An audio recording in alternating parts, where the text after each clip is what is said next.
And again, if anybody that you're going to invest with, it doesn't even matter if it's, hedge fund or anything of that nature too, because I see large hedge funds right now, they're liquidating like crazy. I've seen $100 million funds go completely under in real estate. And I could tell you the exact names. Like they've gone completely under, right? And so there's always going to be risks associated with that. But then at the same time, I like it when I can have conversations with Vince now, actively in deals, where it's like, hey, Vince,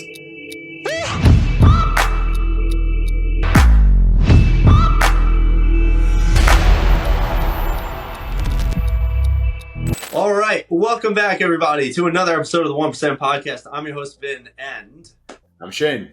And today I'm on my cell phone because the computer reset right as we went to start it. But aside from that, we improvise, adapt, and overcome. That's what being a 1% is all about. And joining us to share what being a 1% is all about is my man, Jacques. Jacques is a good friend of mine. He's been a client of mine. He's been a confidant of mine. And he's also a business partner of mine. So, Jacques, welcome to the 1% Podcast today, man. We're stoked to have you. Yeah, thank you. I'm actually glad to be here. I'm looking forward to having a productive conversation in regards to just life, business, and real estate. Excellent. That's what we want from you, my man. So with that being said, please tell the listeners, what are you up to? What are you building? How are you doing it? And what's a little piece of your story? Yeah. So as far as like in recent moments, so I just relocated to the DFW area about three months ago. So moved down here, pretty much restructuring my entire business. So because we're going to be focusing on new construction, renovations, and then also just pretty much scaling a private equity fund with Vince as well too. So that's pretty much kind of what we're kind of focusing on. But previously, really focused in on running a wholesale innovations company. At its peak, we were doing over 7 figures in revenue. But, at the end of the day, I realized whenever you want to get to something, to higher levels in life and bigger levels, then you have to, go through a massive reset. And that's where moving to DFW, I feel like that was going to be that next step, which in hindsight is the best decision. So now we're looking to scale a new construction company in come 2025. Can you tell me more about this? I mean, you moved 3 months ago. You uprooted your lifestyle for this business. I'm just curious, why new construction? Why not do flips or, anything else? What specifically attracted you to new construction, new home builds? Yeah, so there's a multitude of reasons on why new construction. So there's 2 parts to it. So number one, not only is there typically better returns when it comes to new construction, when you're talking about just profit margins and everything of that nature too, but in regards to scalability as well. If you're trying to scale, fix and flips and everything of that nature, the drawback when it comes to fix and flips is that there's so much unpredictable stuff when it comes to a house.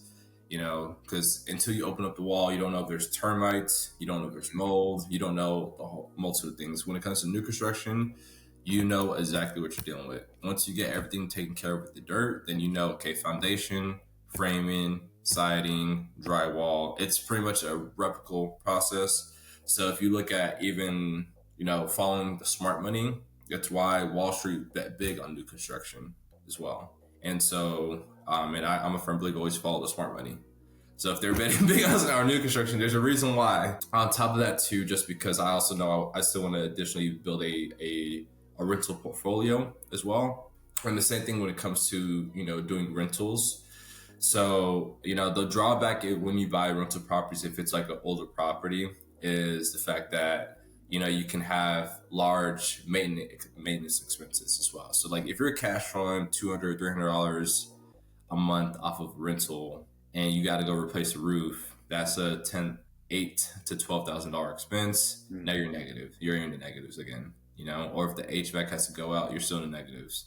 If you go new construction, you can still get traditional financing, but if you built a quality product, then you at least know you have like 10 years of just runway of deferred maintenance because you have a new product, which typically you can ask for the highest rents in the area off of that, and then 2, you just know you're going to be in a better position as well. And so, like I said, it's a multitude of things of just scalability, large profitability, and then also just for long-term goals. And then on top of that too, which is, going back to scalability, when it comes to like wholesale novations and all that other stuff too, and just like the fix and flip side of things, if when it comes to like our business, if you're able to do more in gross revenue, you're able to also net a lot more as well. And so, going new construction, it's so much easier to scale your gross revenue overall than it is in any of those other fields. And so, in turn, you can also scale your net profits a lot easier. So I'm going to get a little technical here because I can. I don't want to pat myself on the back and say that I know all about smart money, but I have a couple of rental properties and they're all new construction.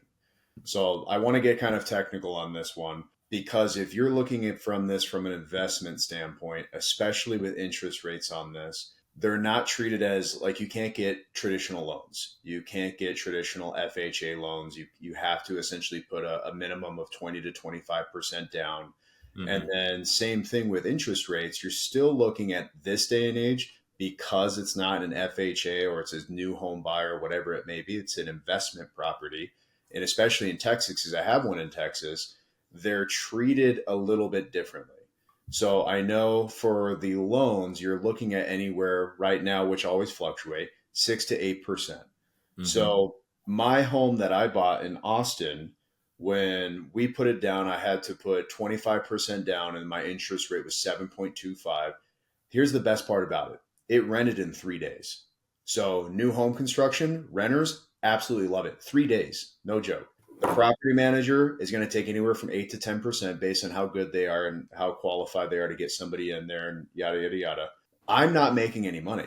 I'm not even breaking even. My whole goal of why I love new home construction was not the monthly retainer. It was the fact that I know that I can refinance when interest rates are lower. And when I have equity on the home, I can take that money out and get more rental properties. Yep. That's the name of the game. So are you looking for longevity? This is a business perspective from yours. Mine is just personal side. So Yeah. are you looking for, since this is what you do is you get equity from other people and you buy these as rental properties, if I'm not mistaken. And what's the goal here for you? What's the goal if I were to invest money with you? Am I a percentage owner? Am I going to get my money back plus interest? What's essentially the long-term play here? Yeah, so in regards to the investors that we're going to work with, so it's going to be mainly debt plus return on interest as well too. So initial capital and plus with interest as well. And that's going to be, so our game plan is we're going to be rolling out in different phases.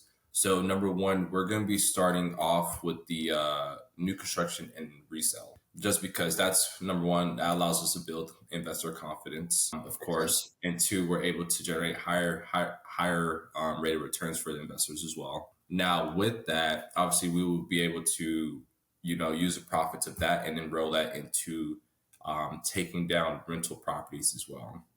So that's pretty much, and then rental portfolio is going to be obviously a that's extremely long-term play. But, like I said, for me, I'm going to be 26 in 2025. So, I mean, it's just like, holding assets for 10, 15 years. I don't, Got it. yeah, like it. Yeah, because I mean, I've been down the phase because, like I said, Vince has known me for a while. So I've been down the phase. I've been making money since I was 19. And at the same time, like I've spent a lot of money, I've wasted a lot of money. I've gone through Vince. I mean, Vince has seen Who hasn't? he has stories for days that he could tell you about my journey and stuff. And so, and it in hindsight, if I could just go back and say, like at this point, I think I've bought and sold over 150 houses, right? And from a place of vulnerability, just to be completely honest, because I always like to share lessons. And if anybody's younger listens to this podcast, if I could go back and say, buy rentals, go hold some assets. Don't take the quick money, right? Because if you got the quick money, then you're inclined to spend it too. Like you're like just like put it like if I wish I could go back and especially for 2021, like 2021, I was taking home, $30,000 to $40,000 a month. And being, how old was I? Like 20, 21, 22, you know? Now, if I had rolled that into rentals at the time, not having access to that money, it's not even in my bank account. I can't tap into that money or anything of that nature too. It just builds that higher level of just self-discipline as well too, Mm. right? Especially with the way that those assets appreciate, especially Mm. with the way, just, you know, a multitude of things as well. But going back to just the conversation in regards to, you know, what we're going to be doing with the investors as well, which is, you know, at the same time, we're going to be offering anywhere from 12 to 14% returns annualized. In regards to mainly new construction product, we're going to be focusing on two different products. So number one, we're going to be starting off with spec builds. So that's going to be home prices of 450 and less retail wise, especially here in the DFW market. Just because, you know, affordability is something that, like, you know, is something that always sits on the back of my mind as well too. Because we want to essentially build a brand to where we put out the best product for the most affordable prices as well too, right? Because, you know, if you look at new construction now, which is a common complaint, is that you go on Facebook and you'll see new construction, like the home inspectors who walk new construction homes, and they're like, these are just pieces of garbage that builders are throwing out there, you know? Like, they're not taking pride in their work, in their craftsmanship. We want to actually be able to build a legitimate brand down here in the DFW area, where when people see a house that has our name on there, they know it's a legitimate house. There's no questions about that. So it's a long term. It's definitely a long term play, but it's going to have massive benefits, because from there as well, we'll start a separate brand, which we're going to be doing for luxury as well. Now with the luxury, that's going to be where we can offer those higher rate of returns for investors, who have the appetite for that, just because the margins are a lot bigger. You know, if you're taking, you know, average luxury product, I see, because we're really plugged in with a lot of the guys down here who are doing luxury. You know, they're averaging anywhere from 20-25% return of the sales price, right? And so if you're selling for $2 million, $3 million, they're netting, you know, $600,000-$700,000 on some of these houses. And so, like, obviously our investors, if they're putting up the capital for that, you know, we're definitely looking at, you know, offering equity in those projects, you know. So that's going to be another product type that we can offer to investors as well. So, Jack, I got a question. I'm sure the listeners might be curious about this, and I actually frequently like to check out demographics. And most of our listeners I believe it's 80 to 85% of our demographic are guys from ages 18 to 40. Mm-hmm. And so, with that being said, you know, you started off in real estate at about 18 years old. We are here, we're wanting to inspire everybody. Maybe they're 18-year-olds, or maybe they're 30 or 40. You're trying to figure some stuff out. What would you say was one of the biggest and best ways that you started getting into real estate? Like, you obviously hit a level of success at a young age, which is honestly the thing that I've always admired about you, is that you've always been hungry for it. But how did you really get doing it? Like, what are steps people could take? Like, let's say they're like, hey, Jock, investing sounds really cool, but I don't want to do that. I want to be the guy that gets the money to invest. How do people start getting started in real estate? Like, what's something you did or something people could look at doing?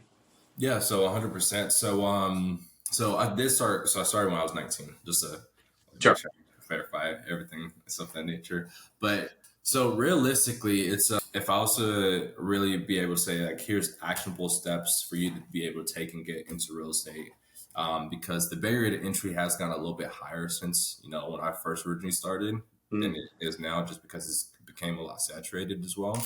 But at the same time, I would, number one, start online, right? So there wasn't as many courses and resources when I first started, and this was, you know, 6 years ago, versus now, where you can find, I mean, there's entire YouTube channels, Jerry Norton, just guys who document this entire business from A to Z. Like, they just have, you know, you can find thousands of hours of just online resources in regards to how to get started in wholesale real estate, which is, that's kind of, if you have limited capital and limited funds, I would start with wholesale real estate, you know. Now, if you do actually have capital and funds and you have a good W-2, don't quit your W-2 yet, Don't do that. Don't do that. Do not do that yet. But if you have capital and resources and a good W-2, which I recommend highly keeping, because I'm going to preface this as well, invest into mentorships to be able to source deals directly and learn how to source the deals directly yourself. So gaining the skill set of negotiations, gaining the skill set of sales, gaining the skill set of learning how to manage projects. Because if you have a good W-2, now you can also leverage that into buying rental property. Right. There's a lot of things that you said there that I want to kind of take in, but I want to put it more into an entrepreneurial mindset, because that's really what it is. And first off, the fact that you sold and bought and sold 150 homes and you're not even 26 yet, that's amazing. And that $30,000 to $40,000, when I was that age, I know exactly where it would go to myself. As far as the things that I was into back then. So it's tough to have that type of mindset. But the fact that you've learned from failure, which that's what this business is all about, the entrepreneurial mindset, the hunger, the 1%, is learning from failures. And you're out here again, you made that move, like you're 3 months in and you're hungry, you're ready to go. That's awesome.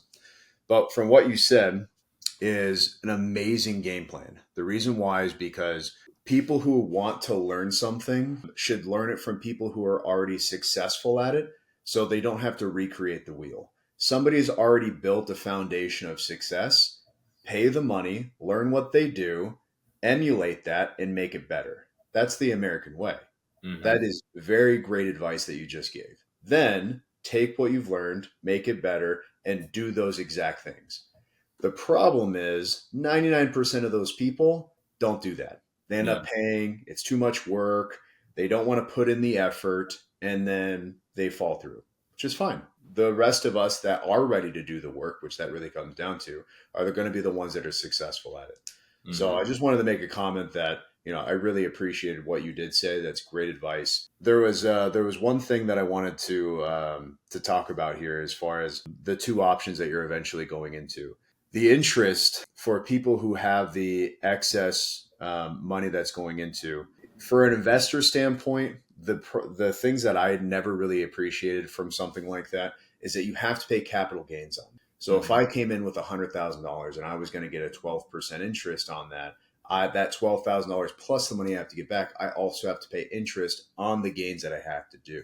Now, there's ways around that. If you set up a trust, paying through a corporation, segment things, you don't have to pay as much towards the gains. You can use your Roth and pay zero. There is ways around it. So if you are interested, make sure you're asking these smart questions before just saying, here's $100,000. I can't wait to get my $12,000 to $14,000. So just make sure you're asking the right questions to Jock. The next thing is the interest. Real estate is the key to the future, and it has been for the last however many years it is. I mean, this is really the paved way to diversifying your portfolio for the long-term play, right? Like I mentioned, I'm not in this because my rent is, let's just say it's $3,000, or my mortgage is $3,000 a month and my rent is $2,500 a month. I'm not in this to make any sort of money on the monthly basis. If you're coming into that with new construction portfolios, you're in the wrong mindset. I'm into this because I'm in a new home construction in a phenomenal area that's continuing to grow, that I know my asset is going to gain within the coming years. And when that happens, my interest rate, I can refinance to a lower point. I can take the equity out, and guess what? Do the same thing that Jock is planning on doing. The fact that you're doing all the legwork and I can become a equity owner as far as luxuries, that's something that's very appealing to the people who can, go that route. I like that option. Yeah. And that's the reason why we're offering it in regards to the luxury, just because, luxury is definitely going to be it's a longer timeline sell in that market per se. It's a little bit more riskier asset type as well too. However, we made sure we coupled it with the best resources down here in DFW. Vince already knows this. I've already been networking, building close relationships with the top luxury brokers down here, which is, and that, that's the things that we're learning is like, whoever's your selling broker is a huge game changer in DFW market, right? Because there's certain agents who will hate to say it, but you know, if they recognize the agent's name and they've worked with that agent in the past, they sometimes will avoid that listing, you know, Mm. versus, oh wait, this is one of so and so's listings. Okay, yeah, I know that, right? And the same thing, especially with building a brand in regards to the product that you build, is because it's another thing too, because agents will recognize the builder's name. Oh yeah, we've done an inspection on one of their homes before, and the inspector almost cried because of how bad it was. You know, like agents they're not gonna take their client towards your home. You know, so it's a multitude of, you know, those things that we're mitigating for. And so with that, since we're going to be in that process of, you know, getting that acclimated, the, you know, investors who are willing to take that journey with us, you know, we definitely want to make them equity partners, you know, get them involved in the project. We want them to see like, hey, here's the floor plans, here's the layout, here's the game, like just the whole 9 yards, right? Just to build that confidence, because again, you can look at, you know, a builder who really replicates this model very well. They're publicly traded on the stock market. The Toll Brothers. Mm. They specialize in Make great luxury. homes. Yeah, Yeah, and they build great homes. Like their yeah. homes pre-sell. They take their time. Yeah, exactly. And I've actually met with I've toured their homes in different phases of construction, Oh yeah, and they have a multiple step process on how they do their inspections. Like they right. have one guy inspecting, on site managing, and then they also have like the regional managers who constantly check, and then they have their managers who constantly check in as well too. So they have a multi-step process on how they inspect their homes. Which is why they have a premium on the toll. Like toll, you get really, and it's so important that you brought up like those big builders, like the toll. KB Homes is another big one. Braun Homes, especially in Texas, is a big one too. They take their time. Like they take the 2.5 to 3 months to actually build a new construction home compared to Mhm. rushing the process. Mm. And yeah, very smart. Yeah, yeah. I mean, I've learned it in regards to, we've seen how they. I was talking about, like, you know, how they handle their crews and everything that nature too. I mean, it's one of those things where, like, you know, a big difference maker for them is that, like, with other builders, they'll have their vendors wait a little bit, 30 days for payment. With their vendors, they have their standard is, hey, listen, as long as your work meets our criteria, Mm. which is we want it to be perfect, then Mm. you get paid the same day too. You know. So like that's like how they incentivize they just have a really good process and formula. So we want to basically follow that formula and just slowly just get it established down here, you know? I love it. Mm. So, Jock, I have a question, and this might be something that we could talk about right now, or maybe it's not. But I'm curious: do you have any cool deals right now that you could break down and kind of start giving the people a little bit of an understanding of like what does it actually look like? Like, what's the cost for the home or the property or the land and the all in? What do you stand to make? What do you stand to sell it for if it's really good or really crappy? Like, could you break down a deal in real time for the listeners? Yeah, so as far as new construction, we don't have anything active in the pipeline right now. But as far as renovation goes, yeah, we do actually have one that we're currently in negotiations on. Just to get started on our first one here in Dallas, we already have a couple in Georgia. But as far as Dallas goes, you know, we're looking at a purchase price of 285. We already walked it with the contractors. You know, got us a couple work together. So we're looking at anywhere from about $80,000 to $85,000 in renovations per se. So you're looking at all in, just to make sure I'm pull out a calculator so I don't sound stupid when I say this number. 370. Yeah, so yeah, about like 365, 370. I didn't want to say like 355 or something. Like, oh, you can't do math.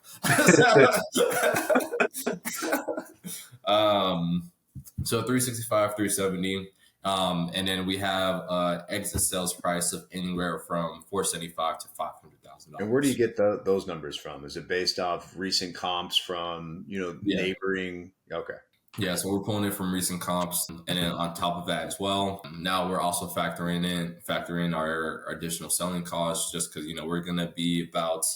You want to factor in about like 10% of costs, so that's to include your cost of money, your commissions, and closing costs. So off of that, 475, that's $47,000 off the top, potentially. So we're looking at anywhere from a profit margin for a 2-month rehab schedule, Months. and then probably about 45 days on market. So about 90 days to make about anywhere from $50,000 to $65,000. And then, if you're leveraging money, then you have no money, like no personal money inside the deal itself as well too. So like investors get a great return, and then on top of that too, like you basically just had to just manage the project, get it to a closing line, to the finish line, and then pretty much make that amount just by not having any money in the deal.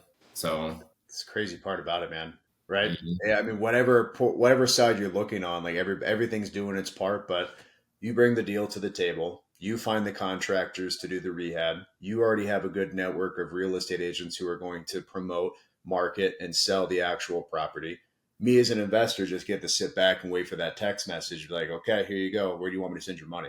Yep, I could attest to that. I've done many of those with Jock, and I always love that text that says, "Where should I send the wire?" I'm like, Mm-hmm. ah, yes, send the wire. Yeah, and trust me when I say I like sending out those text messages. That's usually like that's gonna be my number one mission is making sure we send out those text messages.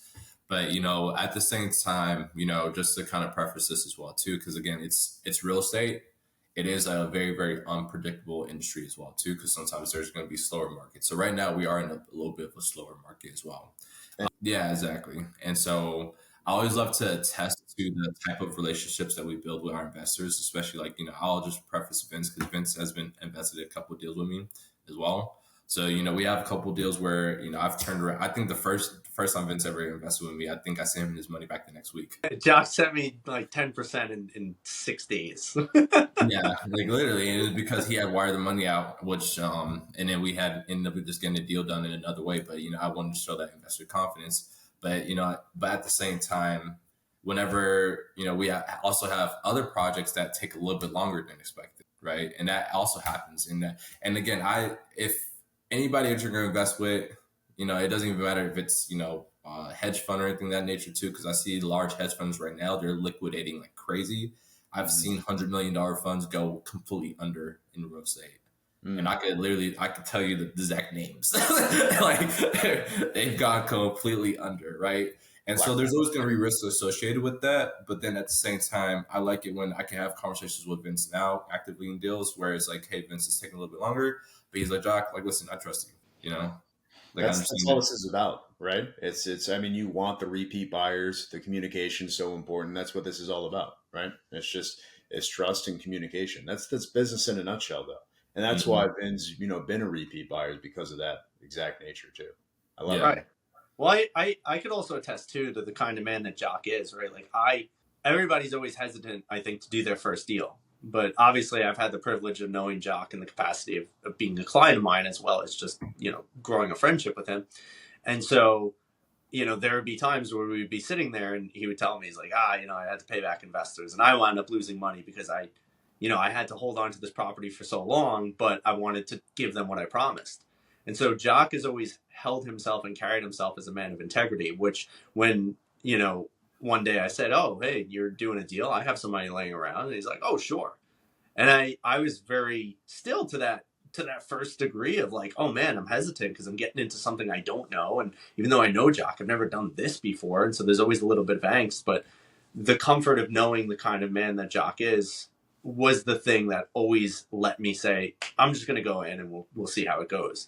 And my personal way of doing business is I don't think I would do business with someone I didn't trust. And I think a lot of people, to your point, they lose money or they get screwed in deals because they're doing real estate and somebody's like, yeah, I'll flip it for you. And then that guy loses money and he's like, you know what? You're out because I lost money. And that happens a lot. And so there's got to be a buyer beware when you do things like real estate or any type of business, because we would love to be able to know that we could trust the word of the people we're going to do stuff with. But unfortunately, a big part of this world, especially in business, is you probably can't.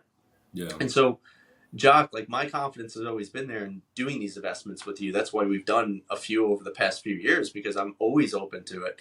My question that I would have, though, as I'm done singing your praise, is that what should people be aware of when trying to get into a flip, or some guy comes up to them and they're like, hey, I need some hard money. I need 10K today, but by like next week or 30 days, I'll give you back like, 12K. How can people, maybe there's no surefire way, but what would you say people should be cautious of or look for? Yeah. So, I will say so there's a couple of things, and it's just, it's because, like I said, I've seen both sides. Like I've seen guys who've completely burnt investors, right? And then I've been on the side to where, like, even me myself and my business partners, we've taken losses on properties to make investors whole, right? Now, number one would be, and the crazy thing is that you can never predict people's behavior, no matter how good of a track record they have sometimes.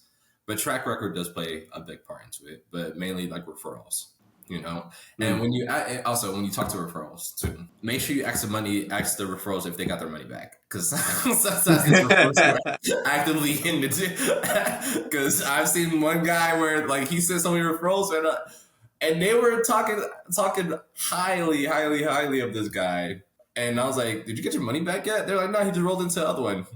So it turned out the guy did not roll into the other one. Completely ran off with hundreds of thousands of dollars. I know a horror story like that too. It's crazy. Yeah. So, and referrals, and again, if they're kind of hesitant about it and stuff like that too, that's going to be another thing. Two, also, when we talk about track record, because, sometimes you're going to be investing with people who, have more experience in real estate and everything of that nature. But there's basic things that you can do to vet, like, for example, like, if they're telling you, hey, this is the house that we're going to invest it in and stuff like that too, you can take that same address and provide it to your own, like, you can find 3 real estate agents online on Zillow, whatever, paying $50 or $25. Hey, can you run a CMA on this house for me? I'm thinking about investing in with this guy and stuff like that too, and just kind of tell me what you think the house is worth whenever we go to sell it, right? So just instead of just taking this guy's word about, hey, this is what this house is worth, you can also do your own due diligence on the deal as well. Now, granted, like I said, things kind of go sideways as well sometimes in this industry. I think one thing that I've seen from really great people, so there's an investor in Georgia that I do a lot of deals with, and she's loaned me, like, and you could call her and test it. She's loaned me millions of dollars. But she also raises money from the Chinese community because she's Asian. Well, she's Chinese as well too. So that's where she sources a lot of her capital. And the one thing that I've always picked up from her, even as I'm talking to her now, because she has a lot of deals right now in Georgia, where deal flow is actually a big thing, right? So investing with somebody who has like constant deal flow is going to be a good thing, because, like I said, not every project goes to plan. So do they have a way to backstop and also still recover your capital as well? So that's why, like, for Vince on certain deals, like, maybe one deal didn't go to plan, but because I had a pipeline, I was able to return off of another deal, right? And so what I've seen with her is the same exact thing, where, like, I'll literally just call. I was speaking with her yesterday because she has 7. She's like, yeah, I'm taking a loss on this one. I'm taking a loss of 30 on this one, 20 on this one, 30 on this one. But she's like, I'm making 70 on this other one, making 60 on this other one, making 50 on this other one. So she's able, and she's always been able to do that, right? So because of the fact that she does, so much volume, she's able to also ensure that her investors are still protected from the next deal. And that's why, like, they constantly invest their money with her, So just making sure, like, that operator you have, they're not putting all of their eggs into one basket, into one deal, and that they also have a solid business that has repeatable deals that they can still be able to, generate income in case that deal goes sideways, per se.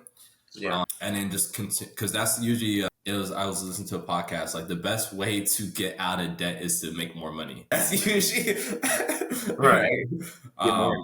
Yeah, and so, because again, it happens to a lot of operators in business. Sometimes you get stuck on deals. Well, okay, cool. We'll keep on going.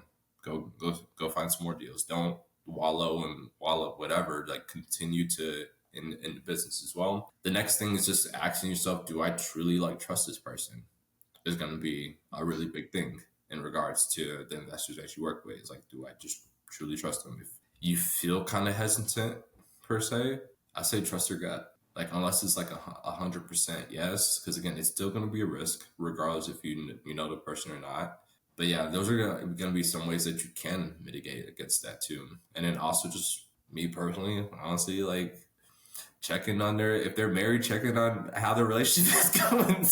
I'll tell you this, listen, I don't know, like, I've seen it happen so many times, but I've seen so many people who've gone through divorce, and I don't know, maybe you guys could attest to this too, but whenever I've seen like reputable business owners and builders do something that sounded completely out of character, it was because they were going through a divorce at the time. Where these guys had solid track records for years, and then all of a sudden they went through a divorce, and then boom, they just ran off with all the money, right? Yeah. And we've seen that happen so many times. Wild. And you can usually attribute it if it's somebody that's acting out of character. Sometimes it's more times it's divorce. I mean, I believe 100%.